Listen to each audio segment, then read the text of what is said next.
Welcome back. Today we are joined by Dr.V.K. Vijayakumar, Chief Investment Strategist at Geojit, to decode the ongoing market turbulence, growing investor pessimism, and the real impact of recent macroeconomic challenges. Welcome, sir. Thank you, Abhilash.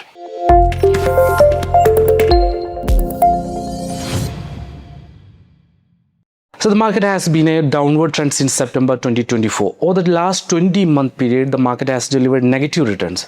About 3.5 million Demat accounts have been closed. Many MF investors have either stopped or paused their SIPs. There is a pessimism all around.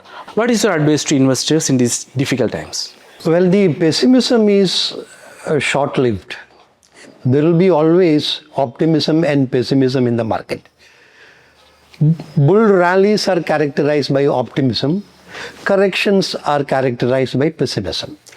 You are right, during the last around 20 months, the returns have been negative in the market.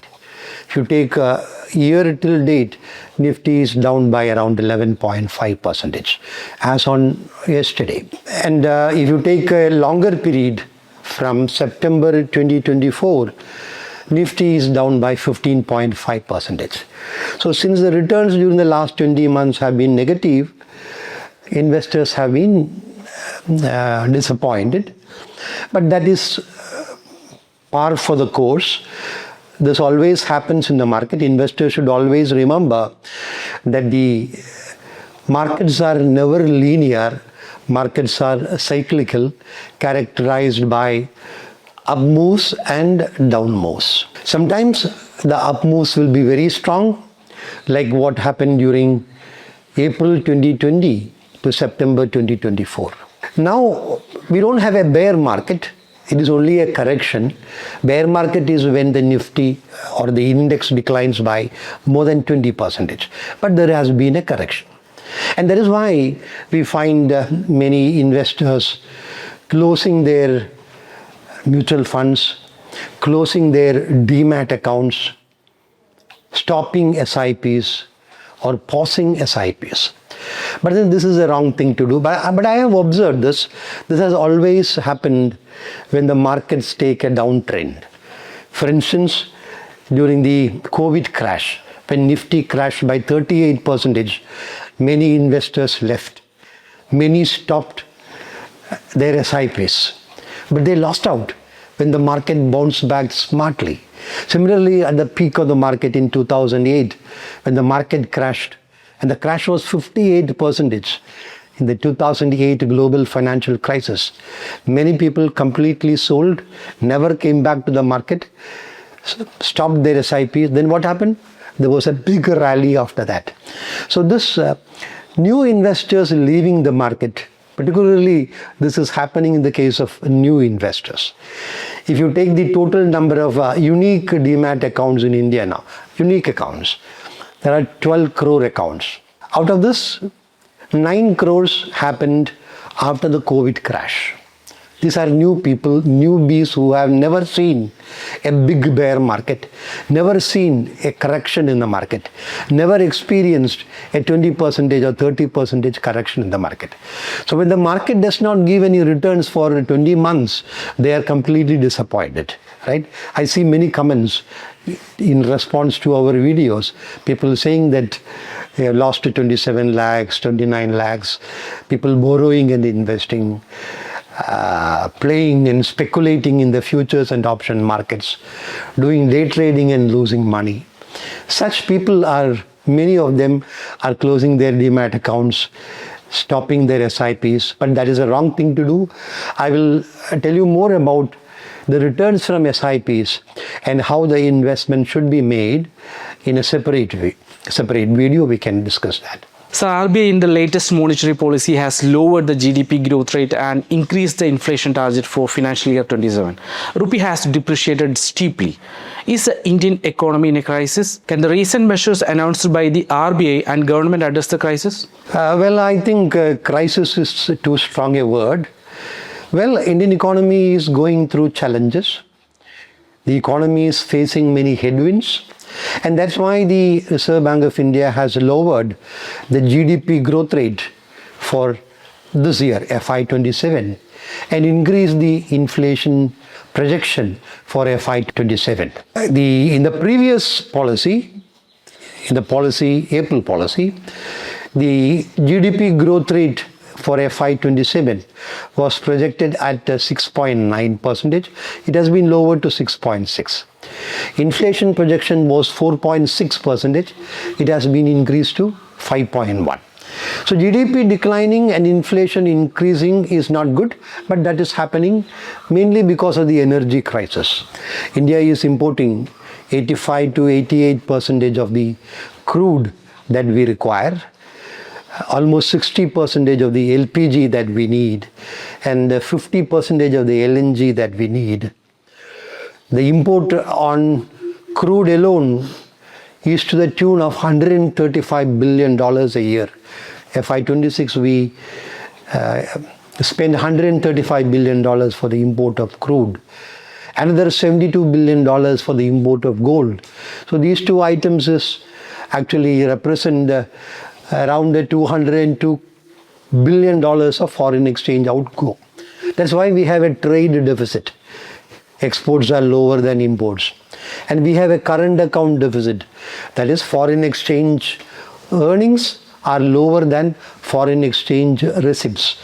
The excess of foreign exchange expenditure over foreign exchange receipts is the current account deficit.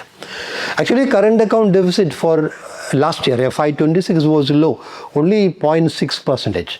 But this year it is expected to go up to, let us say, 2% or even about 2%, maybe 2.5% in an extreme scenario. But actually we have financed worse current account deficits, 2.5, 3, even 3.5% in the past.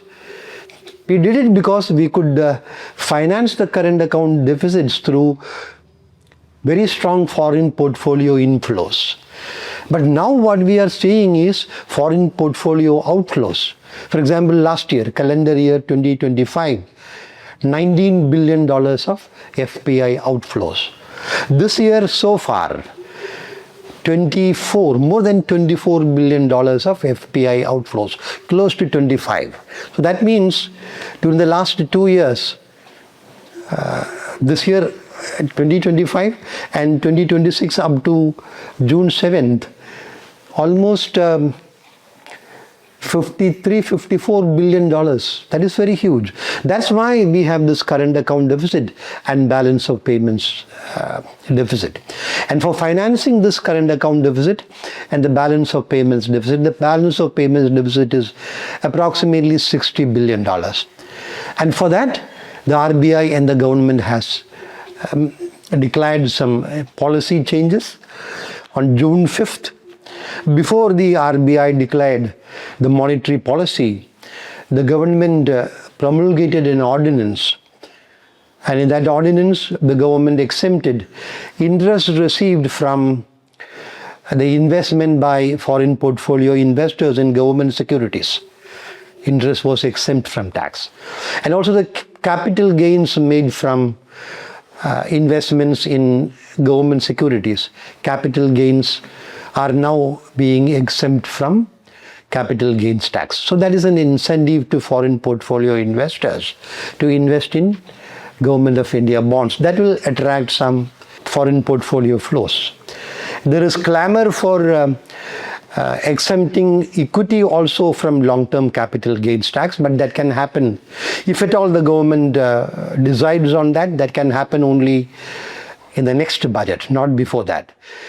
And there is a popular feeling, also one feeling which is shared by some of our investors also, that the number one reason for foreign portfolio investors selling in India is the long-term capital gain. That's wrong. All countries impose long-term capital gains tax on equities, except Malaysia, Mauritius, UAE and Singapore. Except these four, all the other countries, all the countries of Europe, all of the emerging market economies, all of them impose long-term capital gains tax. The long-term capital gains tax was reintroduced in India in 2018. After that, what happened? In 2019, foreign portfolio investors came. 2021, FPIs invested. 2023, big investment by FPIs. So it is not the policy of taxation, it is the earnings difference. I have explained this in my previous videos regarding the big gains from South Korea and Taiwan.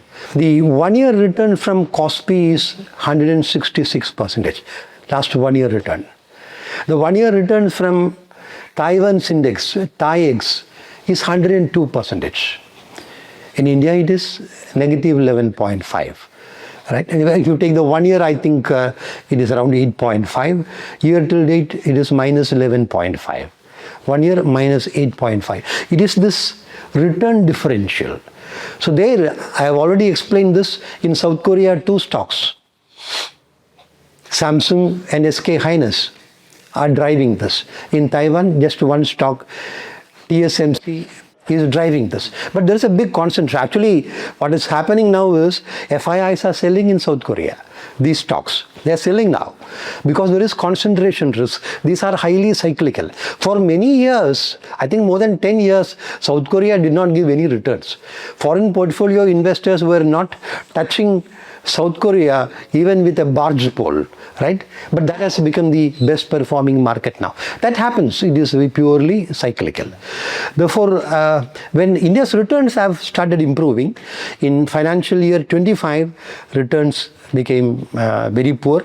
That was the reason for the decline in the market from September 2024 onwards.